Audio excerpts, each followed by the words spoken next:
থাকে, সুতরাং বডির মধ্যে যদি আঘাত লাগে তাহলে পুরো শরীরে ব্যথা অনুভব হয়। সুতরাং তোমাদের সম্পর্কগুলো হবে এমন, যখন তোমার একজন মুসলিম মুমিন ভাইকে আঘাত করা হবে তখন তোমরা হাত গুটিয়ে বসে থাকবে না, তখন তোমরা তোমাদের কাছে যে সামর্থ্য আছে ওই সামর্থ্যে তোমরা ফুটবলে দাঁড়িয়ে যাবে ইনশাআল্লাহ। সুতরাং আমরা ফিলিস্তিন থেকে আমাদের মুসলমান ভাইদের থেকে অনেক দূরে আছে, আমরা কিভাবে তাদের প্রতিবাদ করবো? আমাদের প্রতিবাদ করে এখন একটা উপায় রয়েছে, সেটা হচ্ছে তাদের যে পণ্যগুলো রয়েছে আমাদের কাছে ক্রয় বিক্রয় করে, তারা যে অর্থ উপার্জন করে বোমা হামলা করতেছে আমাদের মুসলমান ভাইদের উপর, সেই সমস্ত পণ্যগুলো আমরা বয়কট করবো।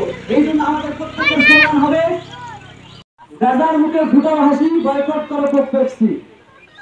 এই জন্য আমরা সবাই চেষ্টা করবো যে সমস্ত ইসরায়েলি পণ্যগুলো আমাদের দেশে রয়েছে সেইগুলো থেকে আমরা বিরত থাকার চেষ্টা করবো।